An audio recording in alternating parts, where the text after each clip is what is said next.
말씀으로 기도하는 예배자 예레미야 애가 3장 19절에서 39절 말씀으로 오늘도 하나님을 경험으로 알겠습니다. 우리는 하나님의 말씀을 통해 내 자신이 어떤 존재인지 깨닫게 됩니다. 즉 말씀은 곧 모든 것에 대한, 다시 말해서 존재에 대한 정체성을 일깨워주는 놀라운 영적인 능력을 가지고 있습니다. 아멘. 그리고 이 진리를 깨닫게 해주는 매우 중요한 장치가 바로 믿음이에요. 믿음. 그래서 우리는 말씀을 통해서 알 수 있지만 믿음은 이 말씀을 들으면서 나타난다고 가르쳐주고 있습니다. 로마서 10장 17절. 따라서 믿음은 말씀을 듣는 것에서 얻게 되고 말씀 듣는 것은 그리스도의 말씀을 통해서 얻게 됩니다. 아멘. 그리스도의 말씀을 통해서 얻게 된다. 구약으로 따지면 여호와, 나 여호와의 말이니라. 같은 말이에요. 따라서 사람이 자신이 누구인지를 안다는 것은 매우 중요하잖아요. 그죠? 그만큼 존재에 대한 의미를 깨닫는 거기 때문에 마치 고아가 된 어떤 사람이 자신의 출생에 대한 그 비밀을 늘 평생 마음에 두고 있는 그런 모습이 되겠죠. 그래서 친부모를 어떻게든 찾으려는 그 마음이 있잖아요. 그죠? 원망도 하지만 도대체 나는 어디서 왔으며 누구인가라는 것을 사람들은 늘 마음 안에 가지고 있다라는 얘기죠. 그래서 사람은 아무리 많은 사람들이 주변에 있다 해도 결국 집에 돌아가서 자고 일어나는 건 본인밖에 할 수 없다는 거예요.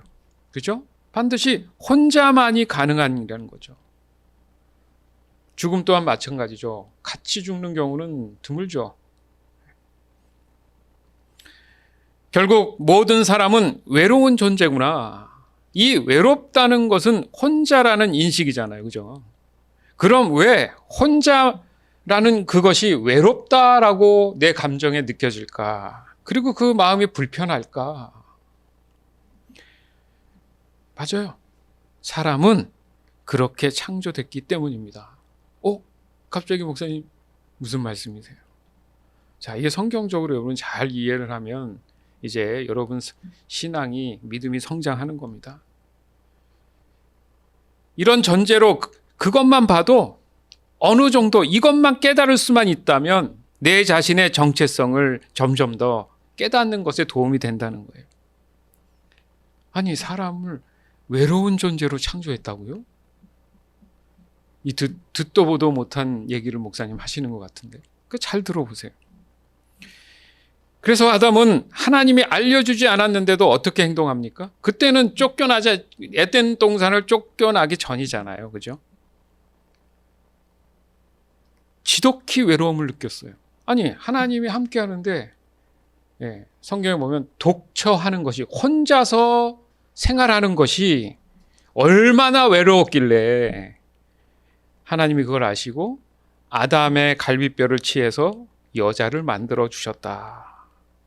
너무너무 좋으니까 표현하기를 그 여자를 보면서 뭐라 그래요? 당신은 나의 뼈 중에 뼈요, 나의 살 중에 살입니다. 이렇게 얘기를 하잖아요. 그죠? 심지어는 얼마나 좋은지 하나님보다 그 여자를 사랑한 건지는 몰라도 결국은 어떻게 돼요? 하나님이 절대 하지 말라는 금지된 그 말씀을 어기고 도리어 자신의 여자의 말에 순종하잖아요. 그렇죠? 맞죠? 이게 외로움이 이런 힘이 있는 거예요. 좋든 나쁘든 외로움이 뭔가 해결이 되면 올인을 하게 돼 있다는 얘기죠. 창세기 2장 22절에서 24절. 그리고는 아담에게서 꺼낸 갈비뼈로 여자를 만드시고 그녀를 아담에게 데리고 가셨습니다. 그러자 아담이 말했습니다. 아, 내 뼈 중에 뼈요, 내 살 중에 살이구나. 남자에게서 나왔으므로 여자라고 부를 것이다. 그리하여 남자는 자기 아버지와 어머니를 떠나 아내와 한 몸을 이루게 되는 것입니다. 아멘. 자, 여기서 여러분이 생각지 않은 게 하나 있어요. 아담의 갈비뼈를 떼서 여자를 만들었는데 그걸 누가 아담에게 이끌어 데려가죠? 하나님이 하시잖아요. 그죠? 여러분 그냥 막연했잖아요. 항상 그냥 빼가지고 여자를 만들었다 이렇게만 알지, 하나님이 아담을 깊은 잠을 자게 하고, 그러니까 말하자면 마취를 해서 온몸 마취를 해서 뭐 수술하듯이 그 갈비뼈를 빼서 여자를 만들었다. 근데 여자라는 의미가 뭐라고요? 남자에게서 나왔다라는 의미란 말이에요. 이해되십니까? 근데 나중에는 아이를 누가 낳아요? 네, 여자가 낳죠. 그러니까 처음 시작은 남자로부터 나온 거예요. 그렇지만 이제 여자로부터 이제 아이가 생산되는 것으로 이제 이루어져 있죠. 자, 그게 지금 중요한 건 아니지만 뭡니까? 결국 하나님은 이 사람으로 하여금 외로움을 느끼는 존재로 만드셨다는 것을 알 수 있는데, 이것은 죄로 인한 저주가 아니었구나. 이미 사람은 혼자 있을 때 느끼는 그 외로움을 가진 상태에서 창조된 것을 알 수 있다는 거죠. 늘 외로움은 부정적이었는데 여러분, 이제 생각의 전환이 필요한 거예요. 자신이 어떤 순간 외로움을 느낄 때 스스로 자신에게 대한 어떤 부정적인 생각을 하지 말라는 겁니다. 그것을 오해하게 만들어서 결국 하나님을 불신하게 만들어버린 원인이 바로 이 죄잖아요. 누가? 사단이 쓰는 속임수가 이런 거예요. 하나님의 진리를 도리어 부정적인 것으로 생각하게 만듭니다. 그래서 마치 하나님이 거짓말쟁이처럼 되어서 사람을 지금 속이고 있다, 그리고 사람 자신을 학대하고 있다라고 매우 있지도 않은 것을 사실처럼 속여서,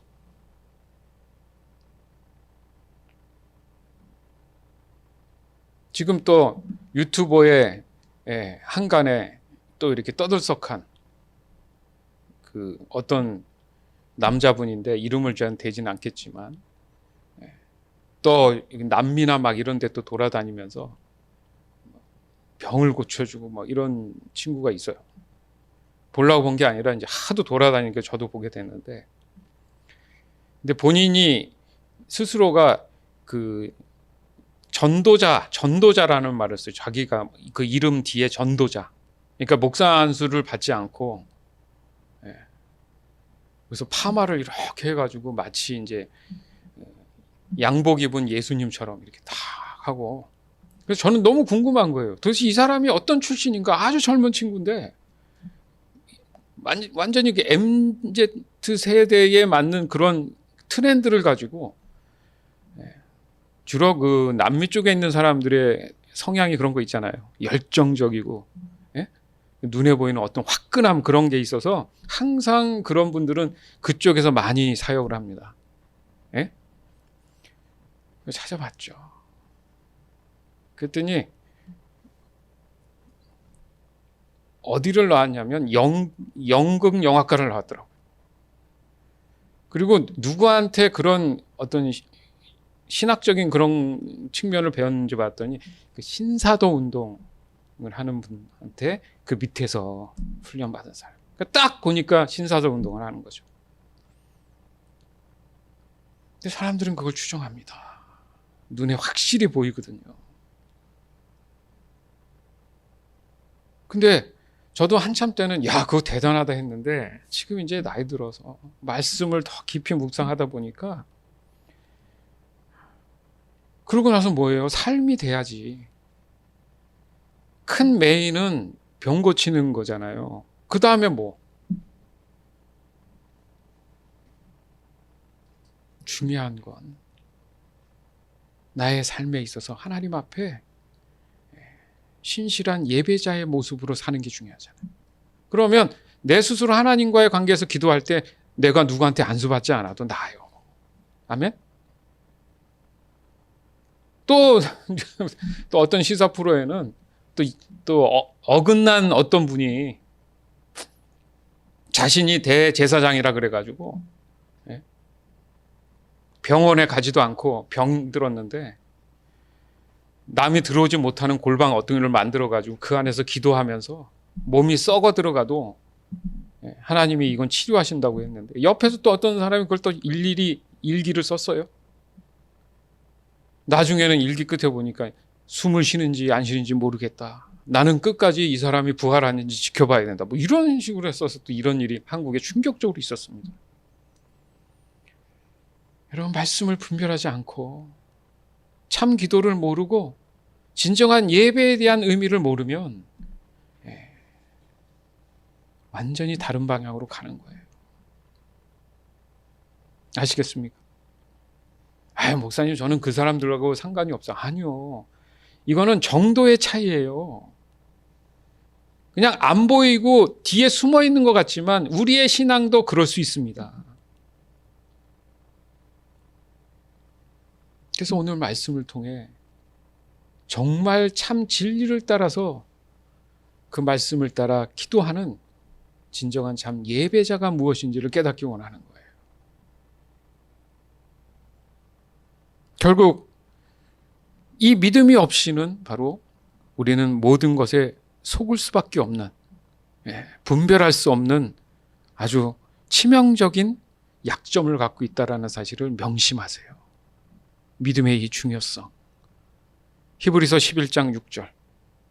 믿음이 없이는 어느 누구도 하나님을 기쁘시게 할 수 없습니다.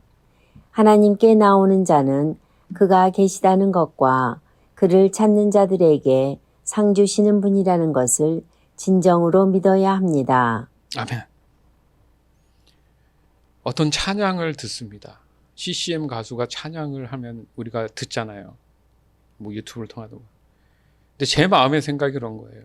어떤 분 찬양을 들으면 첫 소절부터 제 마음에 뜨거움과 어떤 성령이 주시는 감동이 있어요. 근데 어떤 분은 노래는 너무 잘해. 근데 너무 기교가 많이 들어있어. 그러니까 자기에 취해 있어요. 마치 나 노래 잘하죠처럼 들려요. 그냥 들으면 너무 노래를 잘하는데 나 노래 잘하죠? 칭찬해 주세요처럼 들리고, 어떤 분은 그런 거 없이 그냥 와닿는 마음에 뜨거움이 있는 게 있어요. 차이가 크죠? 우리의 신앙이 그래야 된다는 거죠. 저 부족해요. 잘 몰라요. 못해요. 하나님은 더 좋아요. 그런 사람들. 왜? 그 부족함을 하나님이 채워줄 것이라는 그 소망이 있기 때문에. 근데 내가 너무 잘났어. 아는 게 많아. 하나님이 들어갈 공간이 없어요. 그래서 겸손하라는 거죠. 뭐예요? 믿음이 없이는, 이 믿음이 요구되는 게 뭡니까? 제가 부족해요. 의지할 게 필요해라는 말이잖아요. 이 믿음은. 그러니까 믿음이 없이는 하나님을 기쁘게 할 수가 없는 겁니다. 맞죠? 따라서 말씀이 사람에게 있어서 절대 함께해야 할 이유가 여기 있다는 거죠. 왜? 아까 말씀드렸잖아요. 믿음은 어디서 와요? 말씀을 들음에서. 즉 아무리 사람과 사람이 함께 함으로써 그 외로움을 이길 수 없다라는 거죠. 그 증거로 사람은 죄로 인해서 그 육신이 어떻게 돼요? 썩어 죽게 되죠. 따라서 그 외로움을 영원히 사람이 사람한테 해결하지 못한다는 거예요. 아니, 같이 있어도 외로워요. 오직했으면은 한자 성어에 동상이몽이라는 말이 있겠습니까? 그 단어 뜻 알죠? 결혼한 부부가 침대에 같이 누워 있는데 잘라고, 같이는 있는데 그 마음의 생각은 따로라는 거예요. 동상이몽. 오죽했으면 수많은 사람들이 그렇게 살았는지 그런 말이 나왔어요. 서로가 외롭고 의지하기 위해서 결혼한 거 아닙니까? 그런데 지켜보니까, 역사적으로 세월 흘러보니까 이것도 외로움이 해결이 안 된다는 거예요. 따라서 하나님은 하나님의 형상대로 사람을 창조하실 정도로 하나님과의 관계에 있어서 그 친밀함을 전제하고 있기 때문에 사람이 하나님과의 함께하지 않는 한은 어떤 경우든 사람은 외로움을 느낄 수밖에 없는 존재로 창조하셨다는 게 제 생각에는 팩트입니다. 다른 의견이 있으면 얘기를 해 주시기 바라요. 그래서 하나님의 말씀의 핵심이 뭐냐? 결국 하나님과의 관계 회복입니다.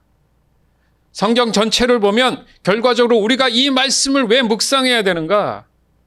하나님과의 관계 회복을 위한 그 말씀, 그 외에 다른 목적은 존재하지 않는다는 거죠. 즉 말씀이 함께 할 때 곧 사람의 외로움이 사라지는 거구나.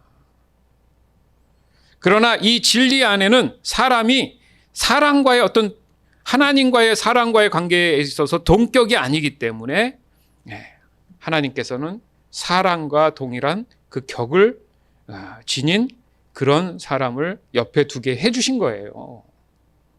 그 사람이 하나님이 될 수는 없죠. 하나님과 동급은 아니니까.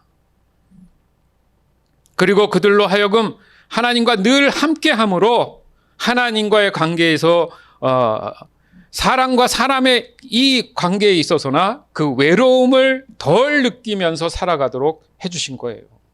그 외로움이 사라지는 게 아니라 덜 느끼거나 인식하지 않으면서 살아가게 해주신 거예요. 그러니까 외로움은 사람에게서 사라지는 게 아니다. 오늘 이 시간 그냥 그렇게 받아들이세요. 중요한 것은 하나님이 없는 사람, 그 사람 마음 안에 하나님이 없는 사람,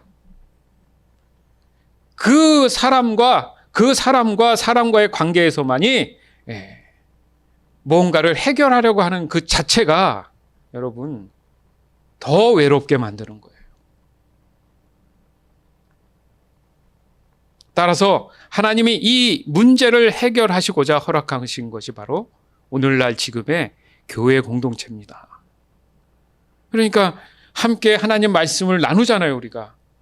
그 순간 어떻게 돼요? 마음이 따뜻해지고 위로함을 받고 치유함이 있고, 이거 외로움이 없어지잖아요. 아멘?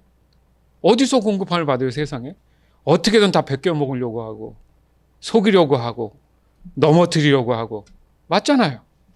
어디서 그걸 공급함을 받습니까? 나와 하나님의 격이 같은 것도 아니고.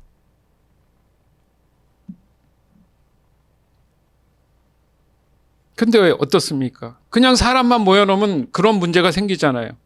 결국 문제가 발생하기 때문에 교회의 머리로 누굴 두셨어요? 예수님을 두신 거예요. 그래서 아까도 보면 그 믿음이 말씀을 들으며 나는데 그 말씀이 누구라고요? 누구의 말씀을 통해서? 그리스도의 말씀. 예수 그리스도를 통해서 우리가 공급함을 받는 게 교회란 말이죠. 그래서 저는 깨달은 거죠. 사람은 이 외로움을 해결하기 위해서 사는구나. 결국 교회가 이루어져 나가면서 하나님께 예배함으로 사람이 살아가는 동안에 찾아오는 이 외로움을 덜 하여 주면서 살아가기를 하나님께서는 우리에게 허락하셨다. 따라서 저는 개인적으로 하나님은 교회가 자신들의 정체성을 인식하고 삶에서 늘 외로움 없이 감사와 기쁨과 평안함으로 살아갈 수 있도록 만들어주신 영적인 루틴을 발견했습니다. 뭐겠어요? 말씀으로 기도하는 예배자의 삶이에요. 똑같잖아요. 루틴이 계속 반복되는데 이걸 잘하면 어떻게 돼요? 결과적으로 내 삶도 자연스럽게 뭔가 내가 마음에서 평안과 기쁨으로 그걸 그 패턴을 유지해가면서 살 수 있잖아요. 그렇죠? 아멘? 네. 예레미야 예가 3장 19절에서 25절. 주님, 제 고난과 제 괴로움을 기억해 주십시오. 쓰라림과 고통을 기억해 주십시오. 제가 모든 것을 기억함으로 제 마음이 몹시 슬픕니다. 그러나 이런 것을 생각하면 저에게 희망이 있습니다. 여호와의 사랑은 한결같고 여호와의 자비는 끝이 없다. 주의 사랑과 자비가 아침마다 새롭고 주의 진실과 참되심이 크도다. 내가 스스로 말하기를 여호와께서 내가 받을 수 있는 유산의 전부이시니 내게 희망이 있다고 하였다. 여호와께서는 주께 희망을 두는 사람과 주께 도움을 청하는 사람에게 선하시다. 자, 여기 보면 한 사람도 제외 없이 어떻습니까? 모든 사람은 죄로 인해서 태어난 존재란 말이죠. 그렇죠? 그런데 이 말씀을 보니까 그래요. 지금 이 예레미야가 자신의 고난이나 괴로움을 하나님께서 기억하기 원합니다 라고 지금 뭐 하고 있어요? 기도하고 있죠. 하나님을 인식하고 있고 그 쓰라린 고통을 기억해 달라고도 하고 근데 결국 이 모든 것을 기억함으로 내 마음이 몹시 슬픕니다. 그러니까 그 삶에 대한 어려움과 고통을 내가 지금 자꾸 생각나는 거잖아요. 그렇죠? 자꾸 생각나는 게 문제가 아니라 자꾸 생각나는 동시에 21절에 보니까 이 생각나는 게 나한테 희망이 있다는 거죠. 왜요? 갑자기 사람이 바뀐 게 아니라 이 얘기를 하고 싶은 거예요. 여호와, 아까도 말씀드렸죠. 구원자의 사랑은 한결같고 구원자의 자비는 끝이 없다. 이게 내 안에 전제되어 있다라는 거죠. 무슨 말인지 아십니까? 말하자면 이 예레미야는 외롭은 거잖아요. 누가 내 말에 대해서 하나님 말씀인데 들어주지 않잖아요. 감옥에 가두고 죽이려고 하고 내가 뭔 잘못을 했길래 저 사람들은 나한테 그러. 나는 하나님의 말씀을 대언한 것뿐인데 얼마나 외롭겠습니까? 그런데 이 외로움을 더 진하게 느끼면 느낄수록 내 마음 안에 자꾸 불러 일으켜서 올라오는 게 뭐예요? 희망이 생겨요, 자꾸. 여러분이 느끼는 외로움의 전환점입니다. 주의 사랑과 자비가 아침마다 새롭다. 이 말씀이 진리임을 믿음으로 받아들이는 사람은 모든 고난은 이제 당연한 사람들의 삶의 일상이라는 걸 깨닫는 순간인 거죠. 고난이 좋다는 얘기가 아니고요. 이 외로움을 느끼면 느낄수록 하나님의 은혜가 더 나에게 큰 바다의 물결처럼 충만하게 내 안에 들이쳐 들어온다는 거예요.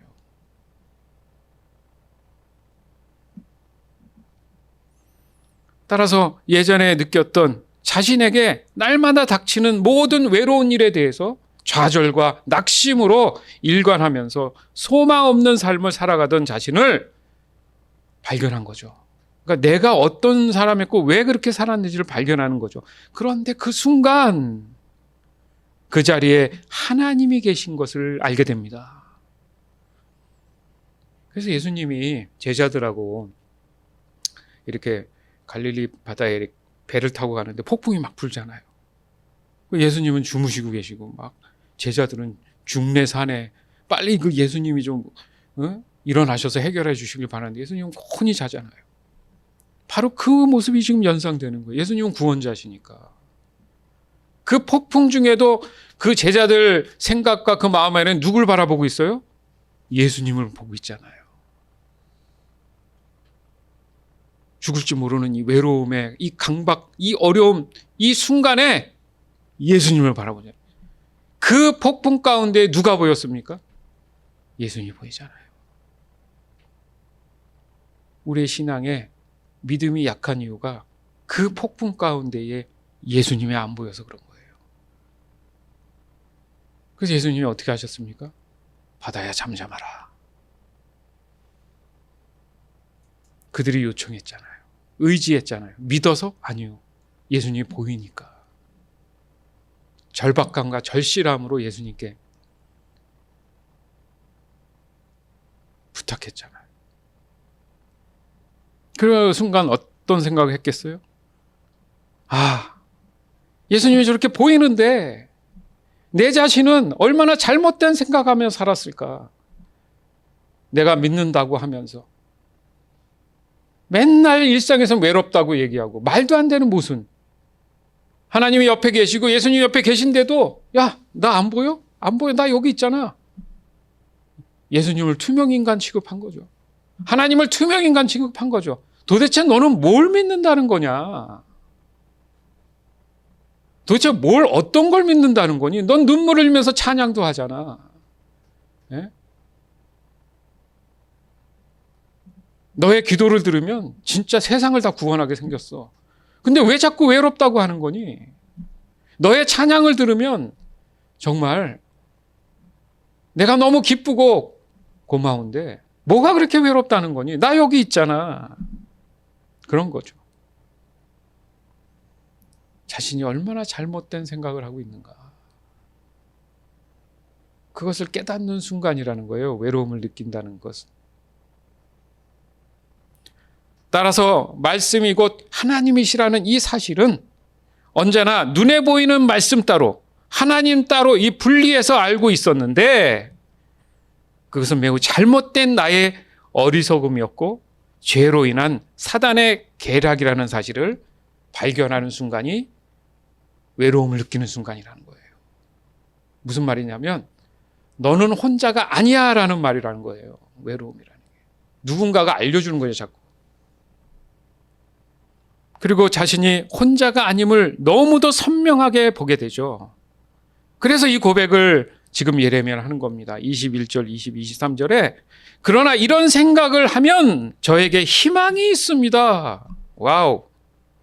여호와의 사랑은 한결같고 여호와의 자비는 끝이 없습니다. 주의 사랑과 자비가 아침마다 새롭고 주의 진리가 참되심이 크도다. 이 말의 모순이 아니라 진짜 외로움의 팩트는 이거라는 거죠. 사람들이 그 한계를 뛰어넘지 못하는 거예요. 하나님이 없어서. 하나님이 안 보여서 외로운 거예요. 더욱이 외로움은 혼자 살아가야 하는 그 두려움의 연속에 대한 것이기 때문에 절대 혼자가 아니라 즉 사람, 그 누구도 자신의 마음 안에 실제로 존재할 수 있는 한계를 뛰어넘는 것이 말씀이신 하나님이 함께하고 있다는 그 사실을 확인하는 순간에 느껴지는 것이 바로 믿음의 감정이라는 거예요. 특히 23절에 보니까 뭐래요? 아침마다 새롭고. 예레미야는 그 고통과 어려움 속에서도 눈을 뜨는 그 아침마다, 그러니까 24시간 365일 늘 함께 하시는 하나님 되시는 그 말씀이 내 안에 있음을 확증하니까 고통과 어려움이 도리어 하나님을 더 명확하고 뚜렷하게 알아가는 시간이라는 걸 느낀 거죠. 아멘? 이게 신앙생활의 묘미입니다. 오늘 진리를 따라 성령께서 지혜를 주실 줄 믿습니다. 자기 스스로는 외로움을 극복할 수 없어요. 왜? 내 문제가 아니거든요. 맞죠? 신명기 6장 4절에서 9절. 이스라엘 백성들이여 들으시오. 우리 하나님 여호와는 오직 한 분뿐이신 여호와시오. 여러분의 하나님 여호와를 마음과 뜻과 힘을 다하여 사랑하시오. 내가 오늘 여러분에게 주는 이 명령을 항상 마음속에 기억하시오. 그리고 여러분 자녀에게도 가르쳐 주시오. 집에 앉아 있을 때나 길을 걸어갈 때, 자리에 누웠을 때나 자리에서 일어날 때 언제든지 그것을 가르쳐 주시오. 그것을 써서 손에 메고 이마에 붙여 항상 기억하고 생각해야 합니다. 여러분의 집 문설주와 대문에도 써서 붙이시오. 이게 무슨 말이에요? 너 외롭지 않으려면 항상 내가 너와 함께 한다는 것을 항상 인식하라는 얘기잖아요. 그러니까 아까 말씀드렸지만 하나님 따로 성경 말씀 구절 따로 보면 안 되고 말씀이 곧 성경은 누구라고 해요? 하나님이니까. 그러니까 살다 보면 자꾸 잊어버리니까 여기저기 붙여놓으라는 얘기가 뭐예요? 하나님을 항상 기억하기 위한 방법으로 알려주시는 거잖아요. 그래야 네가 외롭지 않다는 거예요. 그렇게 창조가 되었기 때문에 이제 이해되시죠? 그 외로움은 이상한 게 아니에요.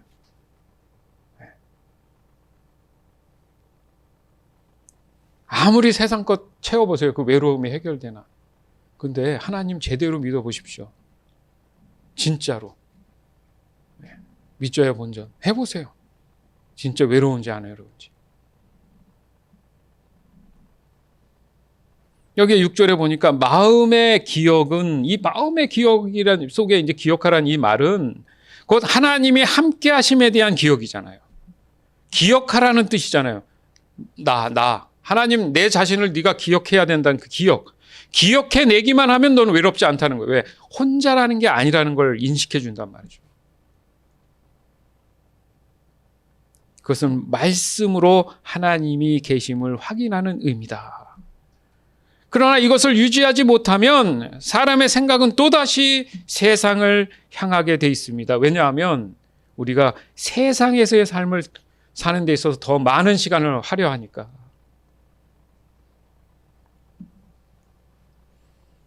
그만큼 하나님을 갈망하게 만드시는 게 하나님의 방법인 거예요. 귀찮게 하는 게 아니고. 따라서 말씀이 있어서 하나님이 내 안에 계시다는 사실을 늘 인식하는 것이 곧 기도구나. 예레미야 애가가 어떻게 보면 기도잖아요. 기도. 그것을 우리가 말할 때 말씀으로 기도하는 것이라고 하는 겁니다.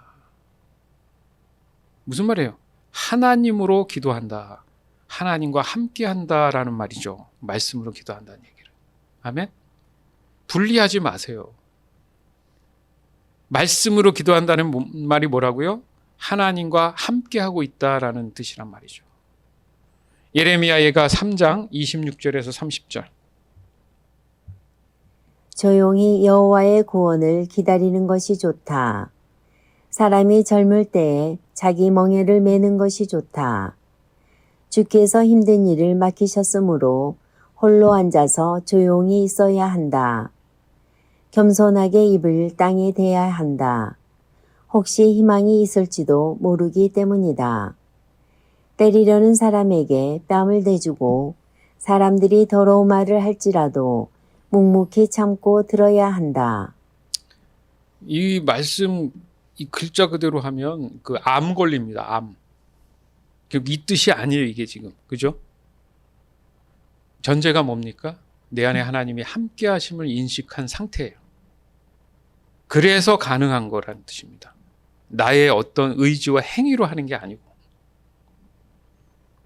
즉 말씀으로 기도한다는 것은 우리의 삶에서 모든 것에 든든한 지원자가 계시다는 사실을 인식하는 거죠. 누구십니까? 전지전능하신 하나님이시죠. 아멘? 그것을 고백하고 있는 말씀인 거예요. 이 말씀을 오늘날 저와 여러분이 지금 나누고 있다는 것 자체가 하나님이 우리 안에 계시고 언제나 함께 하시면서 저와 여러분으로 하여금 세상살이의 그 외로움에서 자유케 하고 계신다는 것을 우리가 이 시간 깨달아야 됩니다. 아멘? 따라서 오늘 말씀처럼 멍에를 매는 것도 또 힘든 일을 맡은 것도 어떻게 하라고요? 홀로 앉아서 우왕좌왕 이 사람 저 사람 의지하지 말고 하나님이 계시니까 내가 홀로 앉았다는 게 나 혼자 있다는 게 아니라 하나님과의 그 관계 속에서 조용히 있어라. 그리고요, 늘 겸손함으로 그 입에 불만을 품지 마라. 자꾸 그런 얘기를 하는 사람들은 하나님을 무시하는 거예요. 즉 이렇게 할 수 있는 가능한 그 이유는 그 마음 안에 늘 하나님이 잘하고 있어. 좀만 참자. 내가 할 거니까. 나를 믿어. 예, 주님. 잘한다. 칭찬하고. 그 위로의 소리가 그 마음에 들리니까 사람이 칭찬받으면 기분 좋잖아요. 맞죠? 그럼 하나님 나에게 칭찬하는 소리가 마음의 소리로 들린다고 생각해 보세요. 그래, 뭐 그럴 수 있지. 하나님이 그렇게 하라고 했어. 용서할게. 그래. 내가 하지 못하지만 하나님 하시니까. 이렇게 하나님께 믿음을 고백했더니 하나님이 나 칭찬해 주셨어. 힘이 나네. 이게 신앙생활이 돼야 돼요.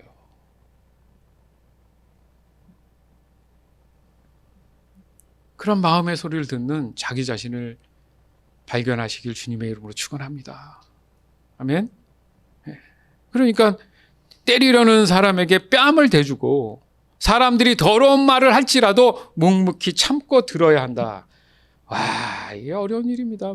이 말씀은 짧고 이렇게 간결하지만 이걸 인정하는 거죠. 나는 할 수 없다는 거. 오늘 실패했다고 실망할 게 아니라 내일 또 해보자. 왜? 또 새날을 주시니까.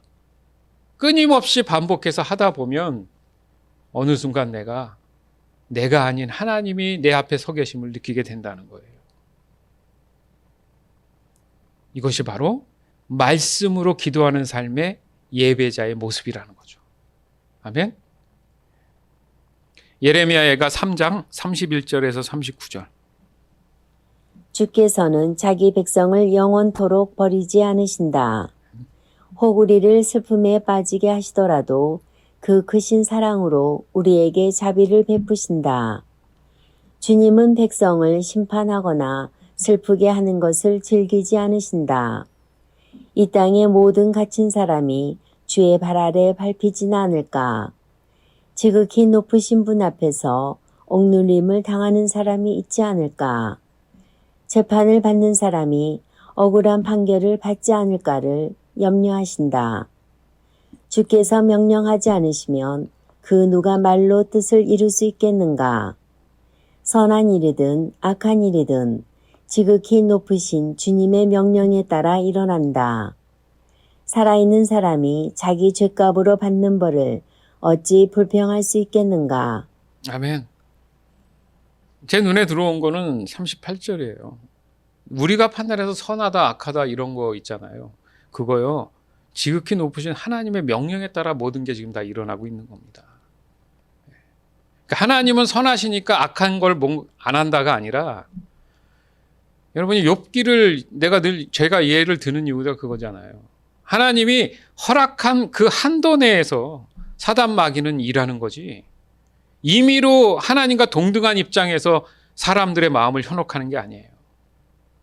그러나 거꾸로 얘기하면 사단이 하는 일이 도리어 반전이죠. 그럼을 통해서 내가 잘못된 부분을 깨닫고 하나님 앞에 회개함으로 돌이키기 위한 방법이지. 왜요? 이스라엘 백성들이 못 깨달으니까 다른 강대국, 이방 나라를 부강하게 만드셔가지고 그들로 하여금 포로가 되게 하지만 그것은 벌이 아니라 깨닫고 돌아오기 위한 하나님의 방법이라는 거죠. 똑같아요, 우리도. 그래서 하나님은 선하시다는 거예요. 하나님이 무엇을 하시던 간에 그것은 부정적인 것이 아니라 선을 위한 것이라는 거죠. 하나님의 영역 안에서. 사람은 그렇게 할 수 없습니다. 아주 중요한 메시지죠. 그래서 저는 개인적으로 31장에서 39장을 보면 마치 제가 하나님 앞에 예배하는 모습이 연상이 돼요. 오늘 이 말씀에서. 그러니까 하나님께 예배한다는 게 뭡니까? 하나님이 나의 창조주 되시고 언제나 함께 하시기를 원하는 그 크신 사랑에 대한 감사와 찬양으로 내가 하나님을 향한 나의 사랑을 표현하는 순간이란 말이에요. 그래서 아까 말씀 중에 너희가 마음을 다하고 뜻을 다하고 성품을 다하고 목숨을 다해서 주 너의 하나님을 사랑하라. 그게 예배자의 모습이잖아요. 따라서 이 진심 어린 이 마음을 갖기까지는 바로 말씀으로 기도할 수 있는 그 믿음의 소유자가 돼야 된다는 얘기입니다. 이게 오늘의 핵심이에요. 즉 말씀이 하나님이시니 반드시 하나님의 말씀을 늘 보고 듣는 일에 신실해야 되지만 또 그렇게 신실함을 통해서 하나님이 원하시는 기도가 나오는 것이고 그에 따르는 하나님이 받으실 성공적인 예배가 이루어진다는 겁니다. 아멘. 바로 이 모든 영적인 루틴은 결국 사람 자신이 살아가는 진정한 의미와 그 정체성을 알게 되는 순간이기 때문에 모든 삶에서 그 어떤 경우도 그 마음 안에 자유함을 가지고 살아갈 수 있는 여유를 하나님으로부터 우리가 제공받게 되는 것입니다. 원래 사람은 그렇게 창조됐어요. 주 안에서 사랑하는 여러분, 오늘 우리는 말씀으로 기도하는 예배자의 삶에 대해서 짧지만 그 놀라운 진리를 함께 나누었습니다. 즉 말씀과 기도와 이 예배는 분리할 수 없는 마치 한 마음, 한 몸과도 같은 내가 살아있다라는 그 사실을 증명해 주는 놀라운 진리입니다. 결국 사람은 하나님과 함께하고 있다는 그 사실을 발견할 때 가장 행복을 느낄 수 있다라는 것을 우리가 깨닫죠. 예를 들자면 우리가 왜 매년 자신의 생일에 대해서 다른 사람들이 축하해 줍니까? 내가 뭐라고? 그런 생각 안 들어요? 그 생일이 곧 어떤 행복을 주는 그런 느낌이라면 이 저주받은 생에 태어나서 지금 힘들어 죽겠는데 뭘 내가 태어난 거를 축하해 줘. 뭐 이런 생각 안 해보셨어요? 그럼에도 불구하고 기분 좋잖아요. 누가 나를 축하해 주고 하면 왜 거기서 행복을 느낄까? 바로 하나님으로부터 왔기 때문이에요. 아멘? 어쨌든 하나님으로부터 왔기 때문에 왜 하나님이 복이시니까. 그래서 생일이 존재하는 거예요, 여러분. 그래서 기쁜 거예요. 누가 나를 인정해 주는 거잖아요. 그 의미를 부여해 주잖아요. 정체성을 일깨워 주잖아요. 어디로부터 왔기 때문에? 하나님으로부터 왔기 때문에. 아멘? 근데 재밌는 건 여러분, 예수님이 십자가에 못 박히시고 부활하신 것에 대한 어떤 그 기간이나 그런 날짜들이 어느 정도는 역사적으로 알 수 있는데 뭘 알지 못하죠, 우리가? 예수님이 태어난 날은 잘 몰라요, 다. 그래서 임의로 정한 게 그냥 12월 25일인 거예요. 날짜가 정확치는 않아요. 아니, 예수님 생일을 축하해주고 하고 해야 되는데 예수님이 오신 날은 우리의 구원을 위함이라서 기쁜 소식은 맞는데 예수님 자신에게는 기쁜 소식보다는 십자가에 오르셔야 될 아주 중대한 외로움이 거기 있다는 거죠. 이제 정리가 되시죠? 예수님 생일 축하해요. 이건 말이 안 되는 거예요, 어떻게 보면. 네? 사람적으로 얘기하면 그렇잖아요. 내가 누구 때문에 왔는데 지금 한가하게 축하할 일이냐? 이런 의미죠. 이해되시죠? 예? 이 말씀이 여기 있어요, 보면. 그러니까 중요한 게 그 얘기를 하는 겁니다. 사람은 누구나, 심지어 예수님 또한 죄된 세상에서 이 느꼈던 외로움을 표현하는 게 있단 말이죠. 마태복음 8장 20절에서 22절. 예수님께서 그에게 대답하셨습니다. 여우도 굴이 있고 공중에 새도 둥지가 있지만 인자는 머리 둘 곳조차 없다. 제자들 중에서 한 사람이 예수님께 말했습니다. 주님, 제가 먼저 가서 아버지의 장례를 치르도록 허락해 주십시오. 예수님께서 그에게 말씀하셨습니다. 나를 따르라. 죽은 사람의 장례는 죽은 사람이 치르도록 하여라. 네. 제가 개인적으로 이 말씀을 이렇게 보면 여러 가지 신학적인 뜻이 있겠지만은 그냥 제가 느끼는 건 그래요. 예수님 혼잣말을 하셨는지 모르지만 인자는 머리 둘 곳이 없다. 어떻게 보면 외로움에 대한 느낌이 있잖아요. 그죠? 근데 그거를 바로 제자 중에 한 사람이 예수님 그러세요? 이게 아니라 저기 주님 제가 지금 아버지가 돌아가셨다고 얘기를 들어가지고 장례식에 가려 합니다. 이 좀 전에 예수님 뭐라 그랬어요? 나는 진짜 머리 둘 것도 없다 했는데 그건 듣지도 않고 예수님이 뭐라 그럽니까? 나를 따르라. 죽은 사람들의 장례는 죽은 사람들이 치도록 해라. 갔다 와 이것도 아니고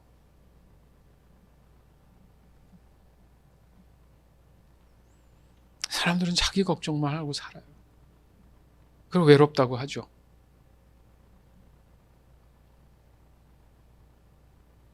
보세요. 이렇게 믿는 사람, 예수님조차도 이 외로움을 느꼈다 하지만 우리가 여기서 깨달아야 될 것은 여러분이 느끼는, 믿음 안에 있는 사람들이 느끼는 것은 거룩한 외로움이에요.